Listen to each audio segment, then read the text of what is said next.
अस्सलाम वालेकुम friends, this is doctor Nasir Iqbal. उम्मीद है आप सब खैरियत से होंगे। दोस्तों, आज मैं आप लोगों के साथ एक बहुत ही इंटरेस्टिंग वीडियो शेयर करने वाला हूँ। एक बहुत ही इंटरेस्टिंग एक बीमारी है, वो मैं आपको उसके बारे में बताऊँगा। लेकिन ये वीडियो बनाने का मकसद आप लोगों के साथ जो है ये बीमारी शेयर करना नहीं है, बल्कि अवेयरनेस क्रिएट करना है। क्योंकि ये जो डिज़ीज़ है जिसको हम एनोरेक्टल मालफॉर्मेशन कहते हैं, ये बहुत ही कॉमनली मिस हो रही है। और हम रेगुलरली डेली बुनियाद पर इस तरह के बच्चे देख रहे हैं, इस तरह के केसेस देख रहे हैं जो कि मिस डायग्नोज होकर हमारे पास बहुत लेट और बहुत ही कॉम्प्लिकेट होकर पहुंच रहे हैं हॉस्पिटल में, एमरजेंसी में।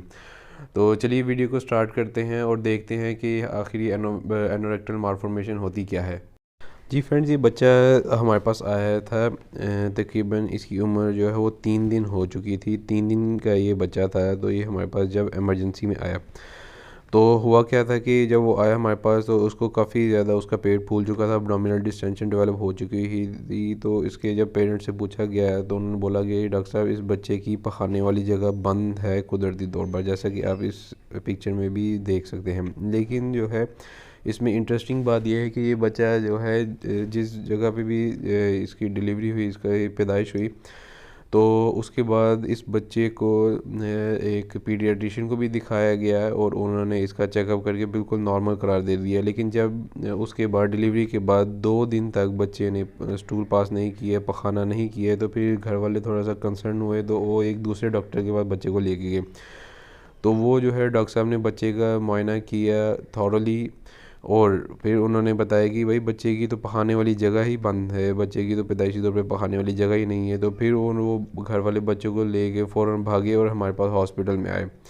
तो ये जो है बहुत ही एक अफसोसनाक सूरत हाल है कि देखें, बच्चा जो है हॉस्पिटल में पैदा हुआ है, उसको डॉक्टर ने अटेंड भी किया है, लेकिन जिस भी वजह से, किसी भी गफलत की वजह से या डॉक्टर की गफलत की वजह से वो बच्चा जो है प्रॉपरली एग्ज़ामिन नहीं किया गया और वो हमारे पास आया। और जब वो हमारे पास आया तो उसको बहुत ज़्यादा अब्डोमिनल डिस्टेंशन हो चुकी थी और उसकी आंत एक जगह से फट चुकी हुई थी। तो चलिए आज हम बात करते हैं कि आखिर ये बीमारी है क्या और इसको जो है किस तरह डायग्नोस किया जा सकता है। तो ये जो बीमारी है इसको कहते हैं एनोरेक्टल मालफॉर्मेशन। जी, एनोरेक्टल मालफॉर्मेशन जो है ये बेसिकली एक बर्थ डिफेक्ट होता है, और जो है जिसमें क्या होता है कि जो हमारी एनस होती है और जो रेक्टम होता है, ये हमारी जो डाइजेस्टिव सिस्टम है, इसका जो सबसे एंड वाला पार्ट होता है वो प्रॉपरली डेवलप नहीं हुए होते। और ये बहुत ही कॉम्प्लेक्स एक डिसऑर्डर होता है, और ये तकरीबन कहा जाता है कि हर 4000 में से एक बच्चे को एनोरेक्टल मालफॉर्मेशन हो सकती है। अब को होता क्या है कि एनोरेक्टल मालफॉर्मेशन में जो है ना काफ़ी सारी डिफरेंट अब नॉर्मेलिटीज़ भी हो सकती हैं। अब उसमें से एक मिसाल है जैसे कि जो बच्चे की जो पखाने वाली जगह है वो बहुत नैरो या बहुत ही ज़्यादा तंग होगी। फिर उसमें अगला क्या मसला हो सकता है कि जो पखाने वाली जगह बनी तो होगी, लेकिन उसके अंदर एक मेम्ब्रेन या झिल्ली नुमा होगी जो कि पखाने को बाहर नहीं निकलने दे रही होती और पखाने वाली जगह को बंद किया होता है उसने। फिर इसके अलावा और क्या हो सकता है कि जो रेक्टम है वो एनस के साथ नहीं जुड़ी होती। अभी मैं आपको आगे पिक्चर्स में भी बताऊंगा कि क्या मसला होता है।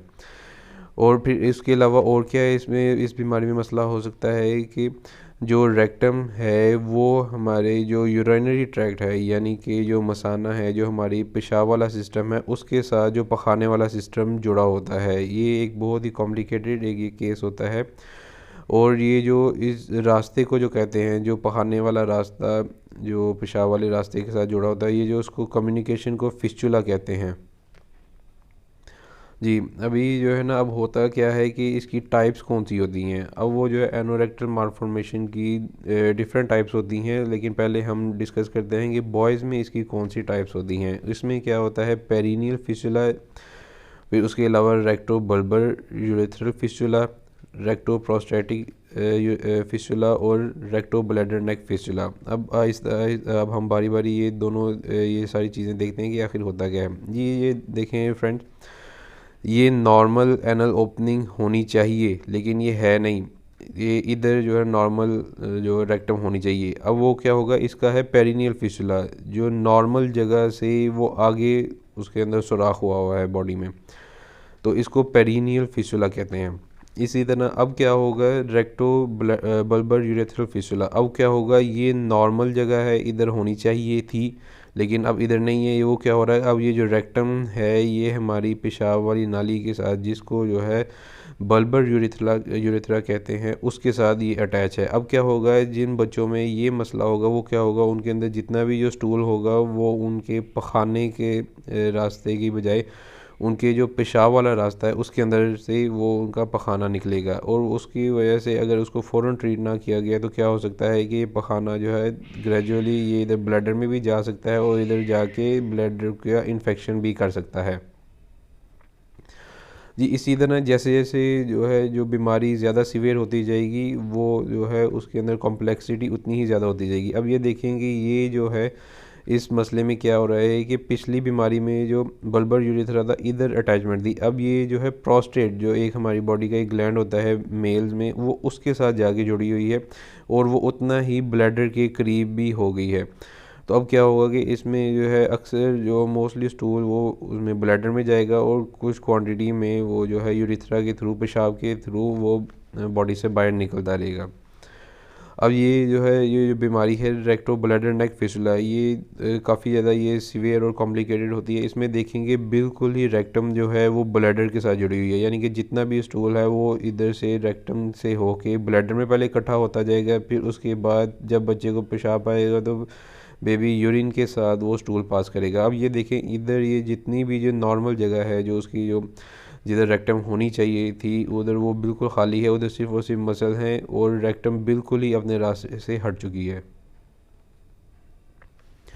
अच्छा, अब हम बात करते हैं कि फ़ीमेल्स में, गर्ल्स में जो है क्या क्या प्रॉब्लम हो सकती हैं। जो गर्ल्स में है रेक्टो पेरिनियल फिस्टुला, ये बॉयज़ में भी हो सकता है। Recto vestibular fistula and cloaca, ये अब हम इसके बारे में बात करते हैं। ये देखें ये जो है नॉर्मल एनल ओपनिंग होनी चाहिए, लेकिन जो पेरिनियम है यानी कि जो वजाइनल ओपनिंग है और एनल ओपनिंग के दरमियान का जो हिस्सा होता है उसको पेरिनियम कहते हैं। जो तो इसमें क्या होगा, जो पेरिनियल फिस्टुला में जो लड़कियों में वो पेरिनियम में एनल ओपनिंग जो है ना वो मौजूद होगी। इसी तरह जो है अब ये इसका जो है ना क्रॉस सेक्शन व्यू है पेरिनियल फिस्टुला का। ये देखें ये नॉर्मल एनल ओपनिंग इधर होनी चाहिए थी लेकिन इधर की बजाय वो पेरिनियम में जो है वो ओपन हो रही है, और ये जो है वजाइना है, ये वजाइनल वॉल है। ये वजाइनल वॉल और नॉर्मल एनल ओपनिंग की बजाय इधर पेरिनियम में दरमियान में ओपनिंग हो रही है। इसी तरह ही अब ये और थोड़ी सी कॉम्प्लिकेटेड ये है मसला है इसमें फ़ीमेल में रेक्टो वेस्टिबुलर फिस्टुला। अब क्या होगा कि नॉर्मल एनल ओपनिंग की बजाय जो रेक्टम है वो वजाइना की जो वॉल है, जो फीमेल में जो वजाइना होती है उसकी उसके अंदर या उसकी वॉल के अंदर जो है उसकी ओपनिंग होगी। तो क्या होगा कि जो स्टूल है पहले इधर जाएगा, थोड़ी सी क्वांटिटी में वजाइना में जाएगा और साथ ही जो है ना फिर बाहर निकलना शुरू होगा। तो अक्सर जो है इन पेशेंट्स की क्या कंप्लेन होती है कि जो बच्चियाँ होती हैं उनकी माएँ होती हैं वो कहती हैं कि ये पेशाब के साथ पेशाब वाले रास्ते से पखाना करती हैं, जबकि इसमें होता क्या है कि ये ब्लैडर आप देख सकते हैं इनमें जो ब्लैडर है वो बिल्कुल डिफरेंट ओपनिंग है, लेकिन उनको लगता है यही है कि वो पेशाब के रास्ते से उनका पखाना आ रहा है, और ये कॉम्प्लिकेटेड डिजीज़ में कंसिडर किया जाता है इसको। अब एक डिफ़ॉर्मिटी होती है उसको कहते हैं इम्परफोरेट एनस। उसमें क्या होता है कि ये जो है बॉयज़ और गर्ल्स दोनों में हो सकती है। अब उसमें इस बीमारी में क्या होगा कि ये जो रेक्टम है इसकी कोई भी ओपनिंग नहीं होगी। ये जो नॉर्मल जगह इधर ओपनिंग होनी चाहिए थी, लेकिन आप देख सकते हैं इस डायग्राम में कि ये रेक्टम में जो रेक्टम है उसकी किसी भी चीज़ के साथ कम्युनिकेशन नहीं है, ना ब्लैडर के साथ कम्युनिकेशन है ना पेरिनियम में, ना उसकी जो है ना यूरेथ्रा के साथ कम्युनिकेशन है, किसी भी चीज़ के साथ उसकी कम्युनिकेशन नहीं है, यानी कि उसको बोलेंगे हम इम्परफोरेट एनस। तो दोस्तों ये जितनी भी जो एनोरेक्टल मालफॉर्मेशन है सिवाय अगर किसी की जो है ना नैरो ओपनिंग है और नॉर्मल अपनी जगह पे है, उसके अलावा सब की सब जितनी भी जो ये एनोरेक्टल मालफॉर्मेशन है उनको सब जो है वो सर्जरी के साथ उनको ट्रीट किया जाता है, इसके अलावा इनका कोई सोल्यूशन नहीं है। जी दोस्तों, मैं उम्मीद करता हूँ कि आपको ये वीडियो इन्फॉर्मेटिव लगी होगी और आप ये वीडियो लाजमी अपने फ्रेंड्स और रिलेटिव्स के साथ भी ज़रूर शेयर कीजिए, ताकि अगर इन केस किसी के घर में भी कोई इस तरह का बच्चा पैदा होता है जिसकी एनल ओपनिंग में मसला है या एनल ओपनिंग मौजूद नहीं है, तो वो इस वीडियो को देख के फ़ायदा हासिल कर सकें और टाइमली डिसीजन ले सकें। इस वीडियो को बनाने का एक और भी मकसद ये है कि आपने जब भी बेबी आपके घर पैदा हो तो आपने खुद भी उसका चेकअप करना है, उसकी एनल ओपनिंग को चेक करना है, उसकी बॉडी को अब सर से लेके पाँव तक चेक करना है, ताकि अगर इन केस किसी से मिस हो गई है कोई चीज़ तो आपको उसका टाइमली पता चल सके। तो अगली वीडियो तक के लिए अल्लाह हाफिज़ एंड स्टे हेल्दी।